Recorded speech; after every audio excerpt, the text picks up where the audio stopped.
안녕하십니까. 성기영의 경제쇼 아나운서 성기영입니다. 비트코인 가격이 처음으로 11만 달러를 돌파했죠. 지난 19일 미국 상원에서 스테이블 코인 규제와 관련한 이른바 지니어스법이 통과되면서 이 암호화폐 규제 완화에 대한 기대감이 높아졌는데요. 여기에다가 미국 최대 은행인 JP모건 체이스가 고객들에게 비트코인 구매를 허용한 것도 호재로 작용한 것으로 보입니다. 시장에서는 과연 비트코인이 안전자산으로 인정받게 될지 디지털 금으로 자리 잡을지 관심이 집중되고 있는데요. 최근 급등하고 있는 비트코인 시장 살펴보고 가상자산 시장의 상승세가 계속 이어질지 자세히 짚어보겠습니다. 최근 20, 30대를 중심으로 적극적으로 투자 시장에 뛰어들고 있다고 하죠. 그런데 이 성인을 대상으로 금융 이해력에 대해서 조사한 결과 의외로 20대의 금융 이해력이 상대적으로 낮았다고 합니다. 특히나 재무점검이나 재무 목표 측면에서 취약한 것으로 드러났다고 하는데요. 금융 투자에 대한 이해가 왜곡되고 있는 것은 아닌지, 또 금융 이해력을 높이려면 어떤 것이 필요한지 잠시 후 자세히 알아보겠습니다. 이 시간 유튜브로도 함께하겠습니다.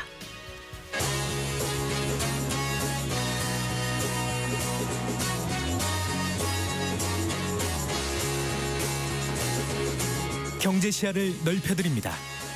투자의 지름길을 안내합니다. 돈 되는 정보를 발견하는 시간. KBS 1라디오 경제쇼.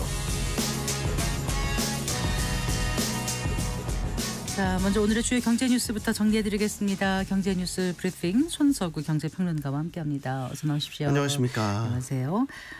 정부와 금융당국이 최근 국채시장 변동성을 면밀히 주시하고 대응해 나가기로 했다고요? 네, 그렇습니다. 김범석 기재부 장관 직무대행과 또 이창용 한국은행 총재, 김병환 금융위원장, 이복현 금융감독원장 등이 참석한 가운데 오늘 오전 거시경제 금융현안 간담회 이른바 F4 회의가 열렸습니다. 네. 참석자들은 최근 미국과 일본 국채시장의 변동성이 확대되고 있는 점에 주목했습니다. 최근 미 20년물 국채 입찰에서 수요 부진으로 금리가 급등을 했고요. 이에 따라 20년물과 30년물 금리가 현재 5%대로 뛰어 올라서 네. 미국은 물론이고요. 우리나라, 중국, 아시아 증시가 전반적으로 또 크게 흔들리는 모습을 보였습니다. 미국뿐만 아니라 또 일본도 장기물 중심의 국채 금리들이 사상 최고 수준으로 지금 오르면서 국채 시장의 전반적인 변동성이 되게 커지고 있는 상황입니다. 이에 따라서 F4 회의를 중심으로 이 국채 시장의 변동성이 국내 금융 외환 시장에 미치는 영향 등을 면밀히 점검해 나가기로 했고요. 또 참석자들은 또 이 부동산 프로젝트 파이낸싱 부실 정리가 미흡한 일부 사업장에 대해서 네. 정리, 재구조화 속도를 높이기 위한 방안도 논의를 했습니다. 네. 브라질산 닭고기 공급 중단되면서 지금 닭고기 수급 우려가 커지고 있다는 얘기 전해주셨었잖아요. 네. 정부가 여기에 대해서 긴급 대책 내놨다고요? 네, 오늘 물가 관계 차관 회의가 열렸는데요. 이 자리에서 농림축산식품부가 닭고기 수급 방안을 발표했습니다. 정부는 수급 불안을 최소화하는 방안으로 일단 브라질 내 조류 인플루엔자가 발생하지 않은 지역에서 생산한 닭고기에 한해서는 수입을 허용하기로 했습니다. 또한 이 브라질산 닭고기 수입을 조속히 재개할 수 있도록 수입 위험 평가를 하고요. 브라질 네. 당국과도 협의를 진행하기로 했는데요. 일단 수입 물량이 실제 이 고병원성 조류 인플루엔자 미발생 지역에서 실제 생산됐는지 여부, 또 브라질의 방역 위생 관리 상황을 확인하는 이런 검역을 강화하는 조치가 되겠습니다. 네. 또 이와 별도로 닭고기 수입업체가 보유한 재고 물량을 일단 브라질산 닭고기 수입 금지 기간에 시장에 방출할 수 있도록 적극적으로 독려하겠다, 이런 방침도 내놨습니다. 네. 참고로 수입 닭고기 1개월분 사용량이 약 15,000톤가량 정도 되는데 수입업체들이 보통 2, 3개월분 정도는 비축을 하고 있는 상태입니다. 이 밖에 국내 6개 기업들과 함께 국내산 닭고기 공급을 확대할 예정인데요. 국내 5개 6개 기업이 병아리 사육을 늘리도록 했고요. 네. 또 64주령 이상 육용종계에는 종란을 생산하지 못하게 돼 있는데 이 기간 제한 조치도 일시적으로 해제하기로 했습니다. 네. 또 국내산 닭고기 소비자 가격과 도매 가격 지금 보면 21일 기준으로 킬로그램당 5,653원, 3,877원입니다. 브라질산 수입 금지 조치가 내려진 이전과 비슷한 수준을 아직까지는 유지를 하고 있습니다. 하지만 브라질산 닭고기가 국내산 가격 보다 30% 이상 저렴하고 보통 순살로 수입이 되기 때문에 우리나라에서는 요리하는데도 가공하는 데 되게 많이 사용되고요. 이에 따라서 버거나 치킨 같은 프랜차이즈 업체들, 식품 가공 업체들에서 많이 사용합니다. 무엇보다 수입 닭고기의 80% 넘게 브라질산에 의존을 하고 있는 상태입니다. 따라서 네. 현재 재고분으로 버티고 있기는 하지만 역시 사태가 장기화될 경우에는 가격 상승 요인으로 작용할 것으로 보입니다. 네. 그 다가구 같은 빌라 뭐 이런 쪽의 전세 거래 비중이 지금 크게 줄었다고요? 네. 전세 사기 여파 영향일까요? 네, 아무래도 그런 여파가 계속해서 이어지고 있는 것 같습니다. 부동산 중개업체 집토스가 올해 1분기 전국 단독 다가구 주택 임대차 거래 12만 6천여 건을 분석한 결과입니다. 네. 전세 거래는 2만 4,400여 건, 전체 임대차 거래의 19%를 차지했습니다. 그러면 나머지 이제 80%는 월세로 계약을 했다는 뜻이 되겠죠. 1분기 단독 다가구 주택의 월세 거래량 10만 1,636건이었습니다. 2022년 2분기 이후 최대치를 기록을 했습니다. 이게 2021년에는 전세 거래가 전체의 절반가량을 차지하고 있었는데 4년 만에 이렇게 월세 거래가 급증한 겁니다. 네. 그러니까 월세 선호도가 이렇게 올라가다 보니까 거래 금액의 형태를 보면 보증금은 줄고 이제 월세는 평균적으로 올라가는 이런 현상을 또 보였고요. 네. 아파트도 마찬가지긴 합니다. 그러니까 전세 계약이 전반적으로 줄고 월세 거래가 늘어나는 거는 마찬가지긴 한데 지금 말씀드린 것처럼 이렇게 단독 다가구처럼 급격하게 월세 중심으로 이렇게 기울지는 않고 있습니다. 아파트 전세 계약 비중은 2021년 1분기에는 65%, 올해 1분기에는 이제 56%를 기록을 해서 8%포인트 넘게 감소를 하긴 했지만 여전히 전세 거래 비중이 절반을 넘고 있기는 합니다. 네. 이제 그러면 유독 이제 이런 빌라에서 이렇게 월세 거래를 기우는 것 말씀하신 대로 전세 사기 여파다. 이렇게 봐야 되겠습니다. 전세 사기에서 이제 드러나고 있는 구조적 한계들이 있는데 예를 들면 뭐 아파트 같은 경우는 가구별로 등기가 구분되어 있지 않습니까? 그래서 세입자도 그다음에 공인중개사들도 이런 보증금을 안전한지 안 한지 이런 것들을 판단하기가 이제 용이한데 네. 단독이나 다가구 주택은 전체 건물을 기준으로 이제 선순위 권리를 확인해야 되기 때문에 개별로 안전성을 확인하기가 어렵다라는 거죠. 네. 그래서 최근에 그 전세 사기가 대규모로 발생한 이후에 일부 공인중개사들은 이런 단독 다가구 주택의 거래를 또 회피하는 경향도 나타나고. 공인중개사들이요? 네, 그렇습니다. 그러니까 공인중개사들도 사실상 집주인이 이거 정보를 공개를 하지 않으면 네. 파악하기가 어렵다라는 거고 실제 2023년 대법원에서 판례도 만들어졌는데 이 단독 다가구 임대차 계약에서 선순위 임차 보증금 관련 설명 의무를 다하지 않은 이런 공인중개사들에게 손해배상 책임이 있다. 이런 판결을 내린 바가 그래서 있습니다. 좀 회피하나 보죠. 네, 그렇습니다. 네. 이런 경향들이 나타나게 됐다는 겁니다. 네. 그리고 지난해 보니까 농가와 어가의 소득이 엇갈렸다고요? 네, 농가 소득은 좀 줄었고요. 네. 어가 소득은 좀 크게 늘었습니다. 크게 늘었어요? 네. 오. 통계청이 발표한 농가 및 어가 경제조사 결과이고요. 이 통계를 보면 지난해 농가 소득은 5,059만 7천 원으로 전년 대비 0.5% 줄었습니다. 네. 농가 소득이 그 전에 2023년에 사상 처음으로 5천만 원을 돌파를 했고요. 이제 그러면 1년 만에 다시 좀 소폭 줄어든 거죠. 네. 물론 전체 소득이 크게 줄어든 건 아닌데 좀 눈여겨 보셔야 될 게 소득 종류별로 농가 소득을 구분해서 보면 유독 소득이 많이 감소한 분야가 있어요. 바로 농업 소득이 네. 줄었습니다. 지난해 농업 소득이 957만 6천 원. 그래서 전년 대비 14.1%나 감소를 했습니다. 네. 이 농업 소득이라는 건 이제 농산물을 직접 재배 생산해서 판매해서 얻은 소득. 이제 이게 급감을 한 거고요. 이유를 따져보면 지난해 폭염, 폭설이 다 있었죠. 그래서 여름철에는 이제 최장기간 폭염 기록했지 않습니까? 그때 가축 폐사가 많아서 축산 수입이 좀 크게 줄었다고 하고요. 네. 또 11월 겨울철이 돼서는 폭설이 또 세게 내렸지 않습니까? 그래서 그때는 농가 피해가 컸다라는 게 통계청의 설명입니다. 네. 또 농가 소득에서 가장 큰 비중을 차지하는 게 농업 소득이 아니고요. 농업 외 소득입니다. 그러니까 농업 외 겸업하는 그런 소득인데요. 네네. 작년에 2014만 7천 원, 0.7% 이거는 증가를 했습니다. 또 이전 소득도 있어요. 이거는 이제 농업 보조금이나 직불금 같은 거 각종 보조금들이 여기에 해당되는데요. 네. 이거는 1,824만 원으로 6.1% 증가했습니다. 네. 또 아까 어가 소득이 크게 늘었다고 하셨잖아요. 네, 얼마나 늘었는데요? 지난해 어가 연평균 소득이 전년 대비 16.2% 증가해서요.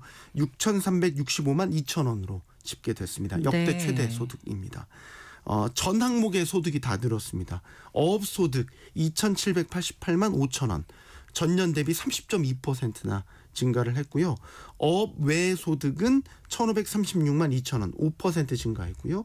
이전 소득은 1,756만 6천 원, 8.5% 네. 이렇게 각각 증가했습니다.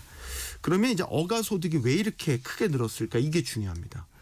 이게 다 그렇지는 않지만 전반적인 이제 이유를 설명하자면 김 덕분입니다. 김. 오. 먹는 김. 네. 김. 한국의 검은 반도체. 수출이 아니겠습니까? 많이 늘어서 그런 것 같죠? 네. 이제 경제쇼에서도 여러 차례 전해드렸었는데 네. 한국 김이 이제 워낙 세계적으로 인기가 많아지다 보니까 작년에 해외 수출이 크게 늘었다. 이게 이제 김 판매 호조가 어가 소득의 아주 1등 공신이 됐습니다. 너무 바람직하죠. 이렇게 소득이 늘긴 다 늘었는데 이와 별도로요. 지난해 농가도 그렇고 어가도 그렇고요. 빚은 좀 많이 늘었습니다. 정책자금 융자 한도가 상향된 영향이긴 한데요. 네. 농가 평균 부채가 지난해 전년 대비 8.3% 증가한 4,501만 6천 원. 네. 어가의 평균 부채도 6.5% 증가한 7,082만 6천 원으로 모두 사상 최대 규모였습니다. 네. 잘 들었습니다. 고맙습니다. 감사합니다. 경제 뉴스 브리핑 손서구 경제평론가와 함께했습니다.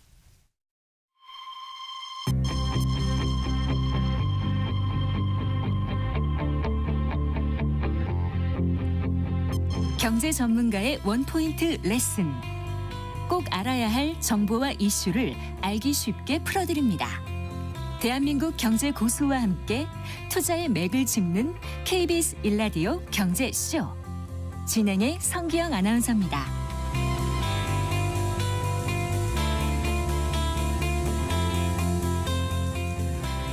네, 4시 17분입니다. 비트코인 상승세가 거침없습니다. 오늘은 신고가 랠리 후에 조금은 숨고르게 들어간 것 같은데요. 트럼프 대통령의 관세 전쟁으로 미국 증시 흐름이 좀 불안한 상황이라서 더 눈길이 쏠리고 있습니다. 자, 가상자산 시장 큰 변곡점을 맞고 있는 건지 오늘 자세히 알아보겠습니다. 김동환 원더프레임 대표 스튜디오에 모셨습니다. 반갑습니다. 네, 안녕하세요. 안녕하세요. 비트코인이 이게 얼마까지 찍었던 거죠? 11만 2,000달러. 11만 2천 달러? 네. 2천이에요? 9천이 아니고요? 2,000. 2천. 네. 그럼 이게 한화로는 하나로 제가 체크 못 해봤는데 아마 전 고점이 1억 6천 가까이 될 거고요. 네. 아직 거기까지 못 갔을 겁니다.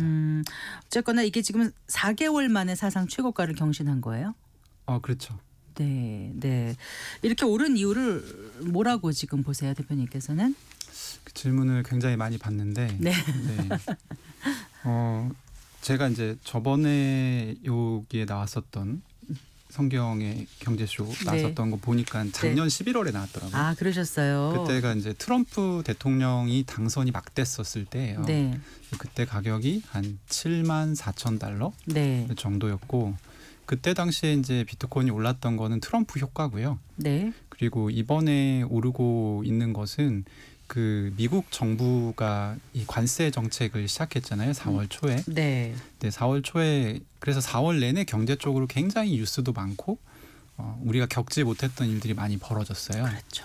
네, 특히 이제 좀 신기했던 현상이 뭐였냐면 미국이 2024년에는 주식 시장이 굉장히 좋았거든요.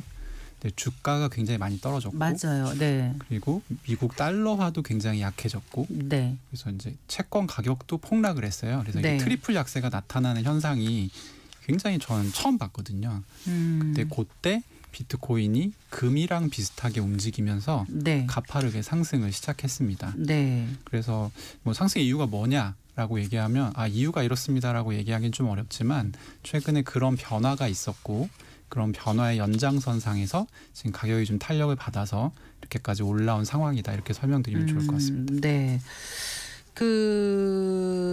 이제 최근에 1, 2년간의 비트코인 어떤 그 가격 추이를 보면은 증시와 뉴욕 증시와 좀 동조화되는 경향이 있다라고들 얘기했었거든요. 네. 그런데 지난 또 한두 달간 이렇게 또 추이를 보면은 디커플링 현상이 나타나고 있다. 이렇게들 분석을 하고 있어요. 어떻게 보세요? 지금 좀 이 희한한 헷갈렸어요. 네. 희한한 상황이고요. 네. 결론부터 얘기하면 지금 비트코인은 나스닥이 올라가면 나스닥 따라가고요. 네. 금이 올라가면 금값 따라갑니다. 잠깐만요. 네. 그러면 뉴욕 증시하고 지금 동조화가 된단 말씀이세요? 동조화가 되는 날이 있어요. 그러니까 날은 있는데 그 큰 틀에서 봤을 때 한두 달간에 지금 디커플링이 이렇게 그러니까 원래는 때, 말씀하셨던 것처럼 예. 미국 주식 특히 그중에 나스닥하고 동조화가 굉장히 심했고 네. 그게 2024년에 있었던 현상인데 네. 제가 아까 얘기했던 4월 이후에 관세 국면이 이렇게 두드러지면서부터는 네. 사실 금이랑 또 커플링하는 날들이 있어요. 네. 그래서 이제 어떤 날은 어제는 나스닥이 올라서 비트코인이 따라오릅니다. 네. 오늘은 채권 가격이 떨어지고 주식시장이 비실비실한데 금값이 오르면 또 네. 그것 따라서 올라가요. 네. 근데 좀 이상하죠. 그럼 올라가는 쪽과 같이 가는 거예요? 꼭 그런 것도 아닌 것 같은. 그러니까 하루하루 추이를 제가 다 기억을 못 해가지고. 네네. 네. 근데 이거는 사실 이제 금값이 올라간다는 것은 네. 금이 잘나서 올라가는 게 아니고요. 금을 달러화로 이제 카운트를 하잖아요. 근데 달러화가 안 좋으니까 상대적으로 금의 가치가 올라가는 것이거든요. 네. 그러니까 금의 새로운 가치가 부여돼서 올라가는 게 아니고. 네. 그래서 비트코인 같은 경우는 최근에는 주식이 올라갈 때는 중동 갔을 때 지난주에 트럼프가 네. 예, 중동 방한 뭐라 하나요? 하여튼 그 해외 순방으로 첫 번째 해외 순방으로 중동의 세 국가를 갔잖아요. 네. 사우디랑 카타르랑 UAE를 갔는데 네. 가서 거기서 뭐 굉장히 일거리도 많이 따오고 했잖아요. 그때는 또 나스닥 따라갑니다. 네. 근데 그거 딱 끝나고 나서 최근에 이제 메가빌이라고 해서 네. 사실 이제 트럼프의 수건 법안 중에 하나가 하원 통과됐잖아요. 이 네. 과정에서 굉장히 국제 시장이 불안정했거든요. 네. 요 시기에는 또 금값을 따라가거든요. 네. 그래서 뭐를 따라간다라고 얘기하기 좀 쉽지 않은데 어쨌든 이런 복합적인 성격이 지금 같이 나타나고 있는 시기다라고 네. 보시면 될 것 같아요. 뉴스를 계속 쫓아가지 못하시는 분들을 위해서 메가빌이 어떤 거였는지 잠깐 설명해 주신다면요. 이 메가빌은 그 대규모 감세 네. 그리고 이민 예산, 국방 예산 강화 네. 그리고 사회 복지 예산을 좀 많이 깎아내는 식의 네. 전형적인 공화당이 원하는 그런 류의 이제 일종의 예산 굉장히 큰 법안, 트럼프가 크고 아름다운 법안이라고 네, 부르는데요. 네. 그래서 그런 법안이라 보시면 되고요. 사실 트럼프 정부가 1기 할 때 2017년에 행정명령으로 죄송합니다. 행정명령으로 감세를 많이 해놨어요. 그래서 그 행정명령 감세의 일몰 기한이 2025년입니다. 네. 올해까지여서 네. 이 메가빌의 내용이 그것을 연장시키는 내용이에요. 10년 정도. 네. 그래서 감세 대부분이 지금 하고 있는 것을 연장시키는 내용이라서 네. 트럼프 입장에서는 반드시 해야 되는 법안인 거죠. 왜냐하면 연장 안 하면 사람들이 느끼는 체감으로는 네. 세금이 올라갔다라고 느낄 거잖아요. 느낄 거죠. 네. 네. 그래서 이제 어쨌든 굉장히 중요하게 생각하고 네. 막 의회에 가서 의원들한테 욕을 할 정도로 이거 반드시 해야 된다라는 그런 네. 의미에서 네. 굉장히 신경을 많이 썼는데 어떤 부분에서 이것이 국채하고 관련이 깊냐면 트럼프는 지금 감세를 해주려고 하잖아요. 근데 지금 아시다시피 미국은 굉장히 역대 최고의 지금 부채 위기에 네. 쌓여 있거든요. 네. 네. 그 감세하면 들어오는 돈이 줄어들게 되는 그렇죠. 건데 네. 갚아야 될 돈이 지금 역대 최고잖아요. 재정 적자 더 키워지는데. 그렇죠. 네. 그럼 너희의 솔루션은 뭐야? 어떻게 해결할 거야? 라고 네. 했을 때 트럼프가 얘기했던 게 관세로 관세. 우리는 돈을 벌 거다. 네. 근데 이제 관세로 지금 돈이 안 벌리고 있잖아요. 그렇죠. 네, 충분한 만큼. 네. 그런데도 불구하고 이렇게 대규모 감세를 한다고 그럼 미국이 정말 파산하는 거 아니야? 이게 빚을 못 갚는 거 아니야? 라는 네. 불안감이 지금 국채 시장으로 전이되고 있는 것이죠. 그래서 사실은 비트코인 투자를 과거에 할 때는 이렇게 복잡하게 생각할 필요가 없었어요. 네. 근데 최근에 이제 비트코인이 워낙 제도권 어떤 금융 세계로 많이 포섭이 되기도 했고, 게다가 이제 디지털 금의 취급을 네. 4월 중순 이후부터는 사실 좀 받고 있는 측면이 있어서 네. 지금 투자를 할 때 이런 부분 저런 부분 감안해야 될 부분이 굉장히 늘어난 상황입니다. 네. 그럼 미국 상원이 그 스테이블 코인 법안, 이른바 지니어스 법안을 통과시켰지 않습니까? 일단 스테이블 코인이 뭔지 설명해 주시고 이 법안이 통과된 게 갖는 의미도 좀 알려주세요. 제가 오늘 드리는 얘기 중에 네. 이 부분이 제일 중요하고 네. 이 방송 들으시는 분들이 반드시 관심 가지셨으면 좋겠다는 생각이 저는 드는데요. 스테이블 코인이라는 거는 일단 암호화폐인데 보통의 암호화폐처럼 변동성이 크지 않고 네네. 한 개의 가치가 특정 법정 통화의 가치를 추종하도록 설계가 된 암호화폐예요. 그래서 네. 뭐 달러화 기반 스테이블 코인은 한 개가 1달러. 네. 그러니까 원화 스테이블 코인은 없지만 만약에 만든다고 하면 한 개가 1원. 네. 가치를 추종하게끔 설계가 된 거죠. 그래서 어떻게 추종하게끔 만드냐면 은행 같은 곳에 네. 이 준비금을 넣습니다. 일종의 담보 역할을 하는. 네. 담보는 현금성 자산과 그리고 이제 보통은 굉장히 안전자산, 미국 국채, 단기 국채를 넣거든요. 그래서 지금 시가총액이 전부에서 2,300억 정도 돼요. 뭐가요? 지금 현재 발행되어 있는 스테이블 코인 총칭에서. 네. 네. 이제 스테이블 코인이 2,300억 정도 되는데 미국 정부가 지금 상원이 네. 미국 상원이 스테이블 코인 법안을 통과시켰잖아요. 그러니까 아까 제가 잠깐 얘기했던 게 네. 지금 미국 국채가 폭락을 계속 거듭하고 있고 네. 굉장히 가격이 불안정하다. 네. 이거는 뭐냐면 파는 사람은 많은데 사는 사람이 없어요. 미국 국채를. 네. 그래서 수요를 만들어야 되는 상황이거든요. 미국 네. 정부 입장에서는. 근데 이 스테이블 코인에 뭐가 들어갑니까? 미국 국채가 들어가요. 그래서 스테이블 코인을 많이 찍으면 찍을수록 네. 이 수요가 많이 생기게 되는 효과가 있습니다. 네. 그래서 사실 이제 공화당 주도로 네. 미국 트럼프 행정부에서는 스테이블 코인 법안을 통과시키고 네. 굉장히 많은 스테이블 코인을 이제 활성화시키고 싶어 하고요. 네. 그런 측면에서 이번 상원에서 이 법안이 통과됐다 보시면 될 것 같습니다. 네. 그러니까 결국은 스테이블 코인을 통해서 미 채권을 사게끔 만드는 그렇죠. 그런 거라는 네네. 거잖아요. 그런데 지금 이 스테이블 코인 법안의 그 주요 내용은 보통 이런 코인 법안 이렇게 나오면 규제책도 있고 뭐 장려책도 있을 것 같은데 어떤 게 들어가 있어요? 이게 사실은 규제책이 그렇게 도드라지지 않는데 그러니까 공화당 원안이 있고 네. 이 민주당이 중간에 개입을 해서 수정된 부분이 있어요. 네. 일단 대략의 내용을 설명드리면 네. 100억 달러가 기준이에요. 시가총액 100억 달러 미만은 주정부에서 규제합니다. 그러면 상대적으로 규제가 약하겠죠. 네. 시가총액 100억 달러 이상은 연방 정부에서 규제하도록 되어 있어요. 네. 네. 요게 이제 규제의 핵심 틀이고요. 그리고 또 하나는 지금 민주당이랑 공화당이랑 가장 첨예하게 다투는 부분이 뭐냐면 네. 빅테크 기업들로 하여금 스테이블 코인을 발행할 수인가? 아니면 발행한다고 하면 네. 얼마만큼을 발행할 수 있게끔 해줄 것인가? 네. 이 부분이 굉장히 중요하거든요. 예. 왜냐하면 지금 이 메타 같은 경우 옛날 페이스북이죠. 예. 페이스북 같은 경우는 예전에 자기가 자체적으로 스테이블 코인을 발행하려고 했었어요. 그러다가 미국 정부한테 두드러 맞고 저희 포기할게요. 이렇게 얘기를 했거든요. 그러니까 당연히 메타 같은 경우는 지금 페이스북 갖고 있고 인스타그램, 뭐 스레드 같은 이제 SNS를 갖고 있잖아요. 네. 여기서 상업 활동을 하시는 분들이 되게 많아요. 여기서 사용할 수 있는 화폐로서 사용하게끔 하고 싶은 거예요. 네. 무슨 얘기인지 아시겠죠? 네. 네. 그래서 메타 같은 경우는 이 상원에서 법안이 통과되기도 전에 네. 우리 검토하고 있다라는 게 이제 미국 경제지를 통해서 보도가 됐었고요. 오늘 나온 내용은 사실 뭐 그 JP 모건이라든지 네. 그리고 BOA라든지 네. 시티은행이라든지 이런 곳이 네. 우리도 컨소시엄해서 네. 스테이블 코인 우리 발행해 볼까? 공동 발행해 보자. 네, 이런 미국 거 지금 뉴스가 나왔더라고요. 네, 대형 은행들이. 네. 그래서 이런 지금 움직임이 지금 진행이 되고 있죠. 네.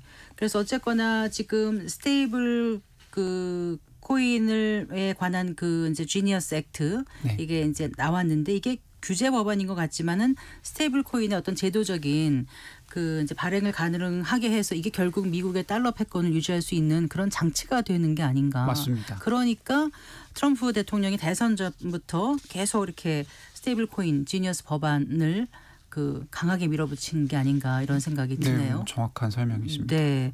근데 스테이블 코인이 미국 달러와 같은 법정 화폐에 이제 이렇게 그 연동되도록 한다고 하셨잖아요. 그러면 달러 값이 올라가면 스테이블 코인 값이 올라가 지금 그렇게 활동하고 있죠. 네, 그렇게 적용이 되죠.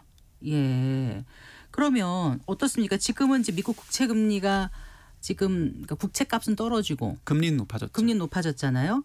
그래서 국채 시장이 흔들리고 있는데 달러의 지금 약세가 이제 이어져서 한동안 셀 아메리카 얘기까지 나오고 있는데 이렇게 달러 연동 스테이블 코인이 이제 이제 법적으로 장치가 마련되면서 셀 아메리카가 아니라 바이 아메리카 쪽으로 갈 수 있도록 지금 의도됐고 결과적으로 그렇게 될 수 있다고 보시는 거예요. 저는 그렇게 생각하는데요. 네. 왜냐하면 빅테크가 스테이블 코인을 발행한다는 의미에 대해서 생각을 해보셔야 돼요.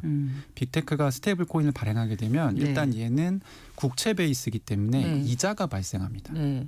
지금 우리가 원화로 뭐 거래할 때 당연히 원화를 제가 아니면 MC님이 직접 발행하지 못하잖아요. 못하죠. 근데 그거는 자기가 돈을 넣으면 네. 살 수 있단 말이에요. 발행할 수 있단 말이에요.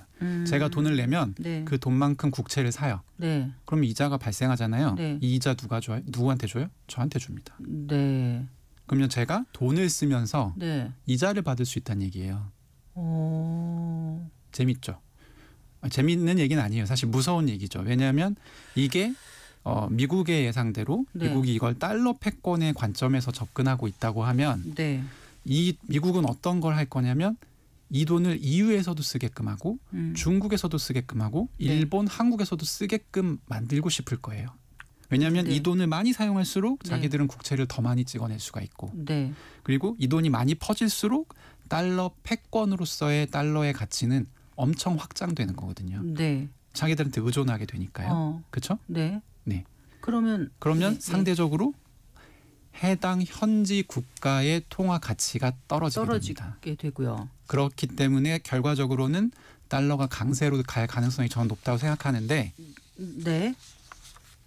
이해 안 되시는 부분? 이해가 되는데 네. 하는데 그다음에 그런데 다른 사람들은 어떻다 이런 얘기를 하시려는 거였어요? 아니면 그냥 그래서 저희가 예, 예. 사실 이제 이 부분은 예. 저는 이제 투자자적인 관점에서 이렇게 말씀을 드리는 거지만 네. 저희는 한국 사람이잖아요. 네. 그러니까 굉장히 큰 경제적인 변화가 이제 여기에 딸려올 수 있다는 거죠. 한국 이제 원화 가치가 굉장히 떨어지거나 네. 그러니까 가장 먼저 나타날 수 있는 현상은 뭐냐면 이 달러 스테이블 코인의 네트워크는 이 돈이 돌아가는 네트워크는 지금 은행망이랑 별개거든요. 그 얘기는 뭐냐면 한국 정부에서 누가 얼마를 가지고 어떻게 사용하고 또 어떻게 가는지를 체크할 수 없다는 뜻이에요. 네. 쉽게 얘기하면 탈세할 수 있어요. 네. 그런 우려는 항상 있었거든요. 그 부분에 대해서는. 항상 있었고 네. 지금 이제 저희보다 좀 컨디션이 좋은 나라가 EU인데 네. EU는 이미 스테이블 코인을 규제하는 법안이 따로 있습니다. 네. 근데 이 법안으로 지금 ECB 미국 네. 이제 유럽 중앙은행에서는 이거 미국이 지금 하는 걸 보니까 네. 달러 스테이블 코인으로 통화 공격을 할 것 같은데 네. 결제 통화 사이드에서 공격이 있을 것 같은데 이거 못 막을 것 같다. 그래서 새로운 더 강한 법안이 필요하다라고 EU 국회 EU 집행위원회 쪽에 네. 계속 지금 요청을 하고 있는 그런 상황이고요. 요즘에 보시면 대선 후보들이 뜬금없이 원화 스테이블 코인을 도입을 하네 어쩌네 이런 얘기 보셨을 거예요. 요즘에 대선 국면에서 네. 그 얘기가 나오는 배경이 바로 여기에 있습니다. 그래서 사실은 우리가 지금 미국이 국채를 어떻게 하니 뭐 이런 얘기를 사실은 이제 주로 하다가 이 얘기가 시작되는데 네. 한국에서 이 원화의 가치를 보존하기 위해서 어떻게 해야 되는지에 대해서 사실 지금 머리를 맞대고 좀 고민을 해야 되는 네. 굉장히 시급한 상황입니다. 네. 미국은 지금 관세 전쟁을 하니 뭐니 했지만 지금 이번 법안 통과시키면서 먼 미래를 바라보고 이미 발자국을 뗀 거네요. 그렇죠. 이게 예. 제가 좀 더 명징하게 설명을 드리면 네. 한국에서 보통 통화를 발행할 때 우리 통화 발행으로서 얻는 이득을 신요리제라고 하거든요. 네. 그것을 한국은행이 가져갑니다. 지금은 이게 당연하죠. 원하니까. 네. 근데 지금 미국의 어떤 달러 패권이라고 얘기하지만 미국이 얻고자 하는 건 뭐냐면 다른 나라의 지금 중앙은행이 얻고 있는 신요리지를 자기가 가로채겠다는 뜻으로 저는 이해가 돼요. 그래요. 그럼 앞으로 이 상황에서 비트코인, 가상화폐, 가상자산의 시장은 지금보다는 훨씬 더 확대될 거로 보여지네요. 그렇죠. 왜냐하면 네. 이제 스테이블 코인이 처음 만들어진 게 2017년, 18년 이때쯤인데 네. 2019년부터 이제 실증 연구들이 있어요. 그래서 지금 공통적으로 나온 연구는 뭐냐면 이 신규 스테이블 코인 발행량이 늘어나면 네. 단기적으로 코인 가격의 상승 요인이 된다라는 네. 부분은 이제 어느 정도 검증이 되어 있거든요. 네. 근데 지금 제가 2,300억 달러가 지금 시총이라고 했잖아요. 네. 미국 재무부에서 최근에 발표한 자료 보면 2028년까지 자기들이 예상하는 스테이블 코인의 시총이 네. 2조 달러예요. 아, 그러니까 현재 대비 8배가 늘어날 것으로 계산을 하고 네, 있어요. 8배. 네. 그러면 이제 저 같은 사람은 그런 생각이 드는 거죠. 만약에 이 법안이 지금 상원 통과했잖아요. 네. 올해 8월까지가 미국 의회 회기인데 그 안에 하원 통과시키는 것이 사실 트럼프의 이제 보관일 거라고 저는 생각하고요. 네. 빨리 통과가 되면 메타나 이런 빅테크들부터 네. 발행을 시작할 겁니다. 네. 굉장히 빠른 속도로 늘어날 건데 네. 당장 이 코인을 가지고 할 수 있는 건 코인 사는 것밖에 없어요. 네. 그래서 하반기에는 비트코인 가격도 지금 많이 올라왔지만 네. 알트코인 가격이나 일단 전반적으로 어떤 코인 시장에 매수 압력이 유동성이 들어올 수 있다. 네. 아, 엄청나게 좀 뭔가 이렇게 변하고 있다는 거를 이렇게 느끼긴 하는데 실제 투자자들 이제 쫓아가서 하는 분들도 계시지만 어떻게 보면 난 좀 많이 뒤처졌다라든가 아니면 아직도 불안해가지고 그 자산 시장에 뛰어들지 못하는 분들도 많거든요. 분명히 이렇게 가는 건 맞지만 가는 과정에서 여러 가지 뭐 난제가 있을 수도 있고 어떤 빛이 있으면 그림자도 있는 거고요. 아까 또 뭐 안 좋은 그런 지하 경제라든가 이런 거 검은 돈이라든가 이런 문제도 있을 수 있는 거 아니겠습니까? 그래서 이 투자자 입장에서 앞으로 어떻게 봐야 될지 또 비트코인이 상승하면 어느 정도는 또 알트코인이 오히려 어느 순간은 더 많이 상승할 때도 있고 그래서 막 이렇게 갑자기 조급해지면서 뛰어드는 분들도 계시거든요. 어떤 그 조언을 해주시겠어요? 먼저 뉴스를 보셔야 되는 부분이 뭐냐면요. 일단 이 암흑세계 뭐 나쁜 돈 이거는 투자자 입장에선 걱정할 지금 상황은 아니고 네. 일단은 뭘 보셔야 되냐면 법안이 통과되는 시점을 보셔야 돼요. 네. 이번에도 법안이 네. 통과 못 될 뻔했거든요. 네. 사실은 상원에서 이제 통과를 못 될 뻔하다가 이제 겨우 통과가 됐고 하원에서의 컨디션은 더 빡빡합니다. 네. 이제 공화당이 한 3석 정도 앞서 있거든요. 네. 근데 여기에 지금 민주당이랑 공화당은 명확하게 생각이 다른 부분이 있어요. 빅테크의 참여 부분을 어떻게 할 거냐. 공화당은 다 열어주자는 입장이에요. 네. 왜냐하면 국채를 팔아야 되니까. 근데 민주당에서는 이거 열어주게 되면 사실상 빅테크가 은행이 되는 거예요. 네. 무슨 얘기인지 아시겠죠? 네. 그러니까 금산분리, 은산분리라고 하는 어떤 현대적인 그런 기준에 네. 어긋납니다. 네. 그래서 이 부분을 제어할 수 있는 장치를 마련해야 된다라고 맞설 가능성이 높고 네. 그 과정에서 지금 현재 규제안의 내용이 좀 바뀔 수가 있어요. 네. 그래서 규제가 더 많이 들어오면 그만큼 스테이블 코인이 확산되는 속도가 늦춰질 늦춰지겠죠. 가능성이 있고 네. 그리고 최악의 경우에는 회기 바깥으로 넘어가게 될 가능성이 있죠.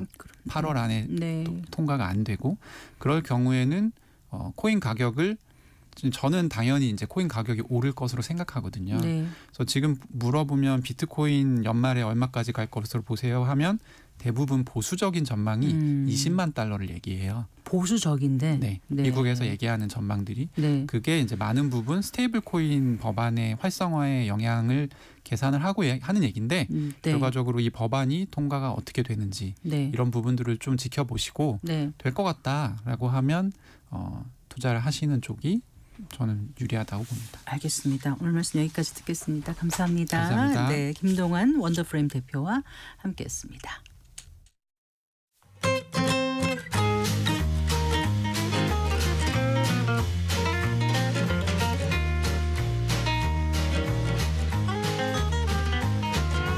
경제 맛집 투자 핫플. 지금은 돈 벌기 딱 좋은 시간. KBS 1라디오 경제쇼. 4시 39분입니다. 100세 시대 행복한 노년을 위해서 건강과 노후 대비 무엇보다 중요할 텐데요. 은퇴 이후의 노후 자금 마련을 위한 돈 관리 계획 구체적으로 세워보는 순서 가져봅니다. 오늘도 미래에셋 투자와 연금센터 오현민 수석 매니저와 함께하겠습니다. 어서 나오십시오. 안녕하세요. 안녕하세요. 그 전국민 금융 이해력 조사 결과라는 게 발표됐다면서요? 네. 이게 뭐 주기적으로 그 조사를 하는 건가요? 어떻습니까? 네, 이 전국민 금융 이해력 조사는요, 금융감독원과 그리고 한국은행이 공동으로 2년에 한 번 실시하고 있는데요. 네. OECD에서 제공하는 문항을 사용해서 이제 국가 간 그 이해력을 비교하는 데도 사용이 되고 있습니다. 그래서 이번 조사는 20대부터 70대까지 성인 남녀 2,400명을 대상으로 진행을 했고요. 말 그대로 금융에 대한 이해력이 얼마나 되느냐를 보는데요. 항목이 세 부문으로 이제 나눠져 있습니다. 네. 세 부분은 어떻게 나눠져 있다고요? 네, 먼저 첫 번째 부분은 이제 금융 지식인데요. 네. 이자, 인플레이션, 단리, 복리 같은 이제 금융 기초 개념을 얼마나 이해하는지 보고요. 그리고 두 번째로는 금융 행위를 봅니다. 뭐 예산 관리라든지 뭐 구매를 신중하게 하는지, 그리고 뭐 재무 상황을 잘 점검하는지, 장기 재무 목표를 수립하는지 이런 것들을 봅니다. 네. 그리고 마지막으로 금융 태도도 보는데요. 소비와 저축 중에 어느 쪽을 선호하는지, 또 돈에 대한 그런 가치관을 봅니다. 이렇게 세 가지 영역을 점수화를 해서 종합 점수를 산출했는데요. 네. 이번 조사에서는 종합 점수가 65.7점으로 이전 조사를 시행했던 2022년보다 0.8점이 떨어졌습니다. 무슨 항목 때문에 떨어진 건가요? 네, 점수가 떨어진 가장 큰 요인이 바로 이제 금융 지식 부문 때문인데요. 네. 이 점수가 한 1.9점 정도 떨어졌는데 특히 인플레이션이 실질 구매력에 미치는 영향을 이해하는 그 항목에서 좀 크게 떨어졌습니다. 그래요? 네, 오. 이 항목 하나 때문에 이제 사실 전체 점수가 이때 떨어졌다고 해도 과언이 아닌데요. 이제 이 인플레이션 자체를 이해를 못하는 거는 아닌데 그 인플레이션으로 인해서 구매력이 떨어진다. 여기까지는 이제 지식 수준이 미치지 못하는 것 같습니다. 왜 그럴까요? 네, 이게 관심도 때문으로 보이는데요. 이제 과거 이제 물가 상승률 그래프랑 그리고 이제 전 세계 그리고 이제 인플레이션에 대한 이해, 구매력 이해 이 그래프를 이제 겹쳐 놓으면 이제 좀 비슷한 흐름을 보입니다. 그래서 생각해 보시면 이제 2년 전에 이제 전 세계적으로 물가가 크게 상승했었잖아요. 그래서 국민들도 이제 체감적으로 인플레이션을 많이 느끼다 보니까 이해력도 높았었는데 네. 또 최근에는 물가 상승률이 좀 둔화가 되면서 또 체감적으로 좀 낮아지고 관심도도 떨어져서 그런 게 아닌가 싶습니다. 네.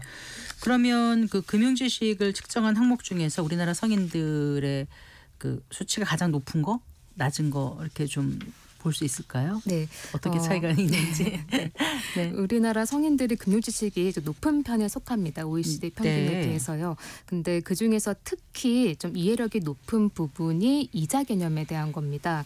그래서 저축하면 뭐 돈을 빌리면 이제 원금에 이자가 붙는다 이런 거를 이제 단리 개념으로 이제 잘 인지를 하고 있는데 네, 안타깝게도 가장 취약한 부분이 복리 계산에 대한 겁니다. 네. 그래서 원금에 이자가 붙고 원금과 이자의 합친 금액에 또 이자가 붙으면서 이제 돈이 불어나는 게 이제 복리라고 할 수 있는데요. 네. 이제 아까 이제 단리에 대한 이해도가 100이라고 한다면은 복리에 대한 이해도는 한 그 절반 그래요. 정도로 이제 확 떨어집니다. 그래요. 근데 복리에 대한 이해가 떨어지면 어떤 문제가 생길 수 있을까요? 네, 크게 좀 두 가지 문제가 있다고 생각해 볼 수 있는데요.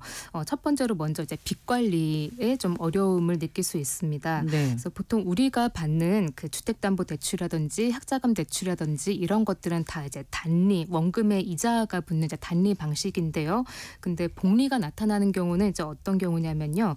예를 들어서 신용카드를 쓰다가 연체되는 경우, 네. 또 어떤 금융회사는 이제 미납한 이자에 대해서도 이제 또 이자를 이제 부과를 하기 때문에 이제 복리가 나타나게 되고요. 그리고 결제 금액에서 일부만 결제하는 리볼빙 서비스라고 있죠. 네, 네. 근데 그 경우도 이제 미결제 잔액에 대해서 이자가 부과되면서 또 그렇게 하면서 또 복리 효과가 좀 일어나게 됩니다. 그리고 네. 또 사금융이나 또 불법 대출 같은 경우에 이제 월복리로 하는 곳들이 있거든요. 예. 불법인데. 네. 네. 근데 만일에 이제 이 정도는 그래도 뭐 한 달 만에 갚을 수 있겠지 싶어가지고 월 10% 복리 이런 거를 이제 막 빌린다고 하면요. 처음에는 이게 뭐 작아 보일 수 있는데 이게 연으로 따지면 200%가 넘습니다. 그래서 순식간에 빚이 이제 눈덩이처럼 이제 늘어날 수 있는 거죠. 네, 그래요. 빚 관리에 대한 문제가 심각해질 수 있는 거죠. 이 복리에 대한 네. 이해가 떨어지면 또 어떤 문제가 있을 수 있는데요? 네, 복리를 이해하지 못하면은 투자로 장기적으로 목돈이 형성할 수 있는 기회를 놓칠 수 있다는 그런 점이 있는데요. 이게 노후 준비와도 좀 연결되는 문제인 것 같습니다. 복리의 핵심은 시간인데요. 시간이 흐를수록 이자가 거듭 붙으면서 장기적으로 이제 큰 차이가 이제 벌어지게 됩니다. 네. 그래서 복리 효과를 찬양하는 대표적인 인물이 뭐 최고의 투자가로 손꼽히는 이제 바로 95세 워렌 버핏인데요. 네. 네, 버핏의 재산이 대부분 95% 이상이 모두 60대에 축적된, 그러니까 복리 효과에 의해서 60대 때 가장 많이 늘어난 겁니다. 네. 그래서 지난해 그 주주서원에서도 버핏이 밝히기를 복리의 진정한 효과는 한 사람이 생애 마지막 20년에 나타난다 이런 말을 했다고도 합니다. 근데 본인은 이제 95세까지 살다 보니까 복리 효과가 이제 뭐 너무 커지게 된 거죠. 네. 네. 그래서 이제 복리 효과를 이제 누리려면은 신중하게 투자 대상을 고르고 오랫동안 보유해야 되는데 네. 좀 복리에 대해서 이제 이해가 떨어지게 되면은 이제 뭐 단기 매매를 거듭하면서 장기적으로 자산을 축적하는 그런 기회를 놓칠 수 있을 것 같습니다. 네. 복리에 대한 이해도를 좀 높여야 되겠다는 생각 말씀 들으면서 하게 되는데요. 다시 이제 조사로 돌아가 볼까요? 그 연령대별로도 어떤 특징이 좀 다르게 나타나던가요? 어떻습니까? 네, 좀 특이한 점이 나타난 게요. 청년층 20대의 금융 이해력이 취약한 것으로 나타났습니다. 네. 전체적으로 보면 5060 소위 이제 베이비 부머 세대들 같은 경우는 금융 이해력이 높아졌는데요.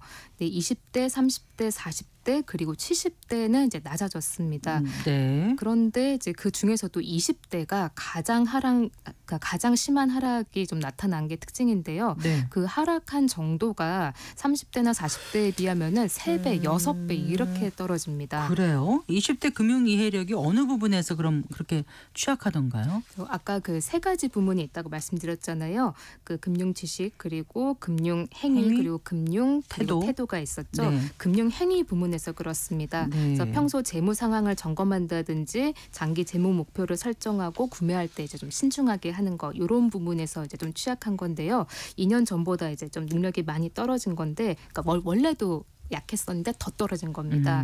네. 사실 이 부문이 그 20대 말고 다른 세대들도 이제 다 떨어지긴 했거든요. 근데 20대만 다른 세대들이 한 10점씩 떨어졌다면 20대만 20점씩 이렇게 막 떨어진 겁니다. 20대 하면은 한창 이렇게 좀 머리도 잘 네, 스마트하고 네, 좀 빠릿빠릿하고 좀 그런 그럴 느낌이 거라고 들죠. 생각했는데 네. 그렇지 않은가 봐요. 네, 20대 생각하면은 사실 뭐 스마트 기기라든지 뭐 소프트웨어 같은 것도 잘 사용하고 뭐 정보 그러니까요. 접근성도 상당히 좀 뛰어나서 네네. 유능하다는 느낌이 요즘은 좀 많이 들잖아요. 네. 그런데 그 아까 얘기한 그 금융 행위 부문이라는 게 뭐 재무 상황을 점검하고 신중하게 이제 구매하고 이런 것들은 이제 그 집에서 이제 가정 교육을 통해서 이제 배우는 것들이 좀 큰 것 같습니다. 그래서 용돈을 받아서 어떻게 계획적으로 쓰고 소비하고 이런 것들은 이제 뭐 학교보다는 좀 더 이렇게 부모로부터 이제 얻게 되는 부분이 좀 큰 것 같은데요. 네. 근데 아무래도 이제 사회적인 분위기가 좀 이런 아동 청소년기에는 무조건 그 입시를 위한 교육에 좀 더 많이 치우쳐 있다 보니까 이런 돈 교육에 대해서는 좀 관심이 부족하지 않나 좀 이런 생각이 듭니다. 그래요. 학교 공부에 많이 신경을 쓰시는데 부모님들께서 아이들의 네. 어떤 돈 관리, 돈 공부 이런 것도 좀 잘 가르치셔야 될 것 같다는 생각이 드네요. 네, 맞습니다. 사실 부모님들이 자녀를 위해서 좀 사교육비도 많이 지출하시고 이제 끊임없이 이제 공부하라고 하시는 이유가 바로 이게 좋은 대학을 보내기 위해서이잖아요. 네. 대학을 나와서 좀 성인으로서 이제 좋아하는 일 하면서 돈도 많이 벌고 이러기를 이제 바라는 게 이제 부모 이제 마음일 텐데요. 근데 그러면은 자산을 축적하는데 과연 학력이 금융 이해력보다 압도적으로 중요한가라는 질문을 좀 던져볼 필요가 있을 것 같습니다. 같습니다. 네. 그래서 이제 관련해서 연구 결과를 하나 좀 이제 소개해드리고 싶은데요. 학력이 금융 이력보다 압도적으로 중요한가? 네. 예, 어떤 연구였어요? 네, 미국에서 가장 권위 있는 경제학회인 전미 경제학회를 통해 발간된 논문인데요. 네. 펜실베니아대 와튼스쿨의 제르 베르만 교수와 연구진이 2012년에 발표한 연구입니다. 네. 금융 이해력과 학력이 가계 자산 축적에 미치는 이제 영향을 이제 본 건데요. 결과를 살펴보면은 금융 이해력과 학력이 이제 각각의 이제 자산 축적 영향에 이제 영향을 미치는 건 이제 맞다. 그런데 금융 이해력이 학력보다 훨씬 크고 강력한 인과관계가 있다라는 겁니다. 그리고 학력은 그 자체보다는 금융 이해력과 상호작용을 할 때, 그러니까 둘 다 같이 있을 때 영향력이 커진다는 그런 결과를 내놨습니다. 그러니까 금융 이해력이 자산 축적에 더 영향을 네. 미친다. 학력보다. 네, 맞습니다. 네. 자녀 교육비 중 일부를 좀 금융 교육에 투자하는 것도 네. 좀 고려해 보셔야 될까요? 네. 이것까지 공부시키려고 또 돈 내야 되는 건가요? 네, 좀 배분에 대한 고민을 좀 해보시면 좋을 것 같은데요. 예. 이게 자녀의 미래도 미래지만 이제 부모의 노후에도 이제 좀 긍정적인 영향을 미치는 부분이기 때문에 그런데요. 이번 조사에서 또 흥미로운 점이 아까 5060의 금융 이해력은 이제 높아졌다고 말씀드렸잖아요. 네. 근데 생각해 보면은 금융 이해력이 낮아진 2030의 부모님이 5060 세대인 거를 생각을 해보면은 네. 이제 5060 분들이 공부해서 그 돈 공부의 노하우를 자녀들한테 전수를 잘 하시지 않는 건 아닐까 좀 이런 생각이 들기도 합니다. 전수하지 않는다는 거예요? 한다는 거예요? 제가 못 알아들었습니다. 네, 전수를 좀 자녀 교육을 조금 예. 더 많이 하셨어야 하는 게 아닌가. 아, 네. 그런 사실 생각이 좀 50, 듭니다. 60 되시는 분들은 그야말로 인생에서 많은 거를 겪으면서 네, 맞습니다. 고군분투하면서 네. 하다 보니까 저절로 금융 이해력이 좀 많이 높아질 것 같아요. 근데 어쨌든 그 아이들이 좀 그 금융 이해력이 높아야 스스로 경제적 자립을 할 수 있는 네. 확률도 더 높아지지 않겠습니까? 네. 그래서 그러지 않으면 이게 또 부모한테 큰 부담이 될 테니까 좀 네, 이 부분은 맞습니다. 신경 쓰셔야 될 것 같습니다. 네, 아무래도 또 이제 우리나라 직장인들이 퇴직하는 시기가 50대 중반 정도 주된 직장을 떠나는 시기가 그쯤 되다 보니까 자녀들한테 큰 돈 나가는 시기, 그러니까 네. 뭐 대학 등록금이라든지 결혼 자금이라든지 이런 큰 돈이 나간 시기랑 퇴직 시기가 겹치기 때문에 자녀의 그런 금융 이해도를 좀 높여서 경제적 의존의 그 기간이 좀 너무 길어지지 않게 좀 신경 쓸 필요는 있을 것 같습니다. 그러면은 금융 이해력을 높여주기 위해서 자녀가 어릴 때 부모님들께서 어떤 걸 해주시면 도움이 될까요? 네, 아까 그 복리에 대한 이해력이 좀 많이 떨어진다고 말씀드렸잖아요. 네. 그래서 복리에서 또 중요한 것이 또 이게 시간이라고도 말씀드렸는데요. 부모님께서 직접 투자하는 거를 자녀한테 보여주면서 복리 힘이 어떤 것인지 좀 보여주시면 좋을 것 같은데요. 예를 들어서 이제 버핏도 이제 추천하는 방법인데 그 미국 S&P 500 지수 ETF에 꾸준히 적립식으로 모아가는 경우를 좀 예시를 들어드리겠습니다. 네. 지난 20년 동안 이제 배당 포함해서 연평균 한 9에서 10% 수익률을 보였는데요. 만일에 어떤 부모가 2004년에 태어난 자녀를 위해서 20년 뒤 이제 대학을 갈 거니까 매달 10만 원씩 20년 동안 멈추지 않다고 투자를 했다고 해보겠습니다. 네. 그러면 총 투자금이 2,400만 원이 되는데요. 네. 20년 투자를 하게 되면 복리 효과로 최종 평가 금액이 6,850만 원이 됩니다. 네. 근데 이 과정을 이제 자녀 성장 과정에서 이제 공유해 주신다면은 자연스럽게 자녀도 이제 복리 힘, 복리 효과가 어떤 것인지에 대해서 좀 눈뜰 수 있게 네. 좀 그렇게 해줄 수 있을 것 같습니다. 그러니까 매달 10만 원인데 결론적으로 6,850만 원이 생긴다는 거잖아요. 네. 좋은 주식을 정기적으로 사주는 방법도 괜찮을 것 같기도 하고요. 네, 맞습니다. 뭐 오랫동안 이제 배당을 꾸준히 올려온 좀 그런 기업이라든지 혹은 뭐 기술 경쟁력이 뛰어난 기업이어서 장기적으로 좀 성장이 크게 기대되는 혁신 기업들 주식을 좀 꾸준히 모아가는 것도 좋은 방법이 될 것 같은데요. 뭐 이런 기업 같은 경우에는 뭐 어떻게 성장 스토리가 있고 또 뭐 CEO가 누구고 이런 사람들이 어떻게 성장했는지 뭐 어떤 뉴스가 있는지 이런 이야기도 자녀들과 나눠보는 게 금융 교육에 큰 도움이 될 수 있을 것 같습니다. 네. 그래요. 그 투자라는 게 이제 무턱대고 한다고 항상 수익률이 높은 건 아닌 것 같아요. 금융 이해력을 잘 갖고서 투자를 할 때 더 좋은 그 결실을 맺을 수 있지 않을까 생각이 드는데 금융 이해력을 높이기 위해서 어떤 부분을 신경 써야 될지 끝으로 좀 조언을 주신다면은요. 네, 뭐 어려운 용어나 이론을 많이 안다고 해서 이제 돈 관리를 잘 하는 거는 아닌 것 같습니다. 중요한 건 이제 그런 개념적인 것보다는 현실에서 어떻게 잘 응용할 수 있냐 이런 부분이 중요한 것 같은데요. 돈을 이제 관리하는 뭐 능력이나 습관은 이제 부모가 자녀한테 전수할 수 있는 가장 큰 선물이라고 생각을 하시고 자녀의 미래는 물론 이제 본인 노후를 위해서도 좀 금융 이해력을 높이는 교육에 좀 더 신경을 많이 쓰시면 좋을 것 같습니다. 네, 알겠습니다. 오늘 말씀 잘 들었습니다. 고맙습니다. 네, 감사합니다. 네, 미래에셋 투자와 연금센터의 오현민 수석 매니저와 함께했습니다. 마칠 시간입니다. 성기영의 경제쇼 오늘 순서 여기까지입니다. 저는 아나운서 성기영이었습니다. 고맙습니다.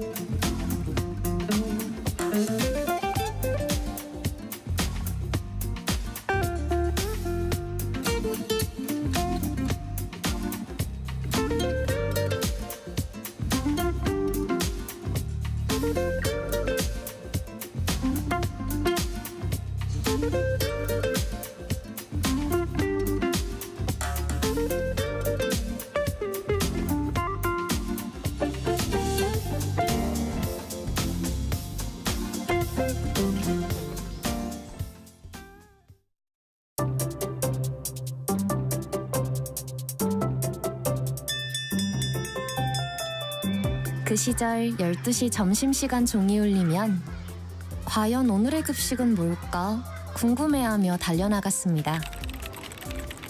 직장인이 된 지금 시계가 정오를 향해 달리면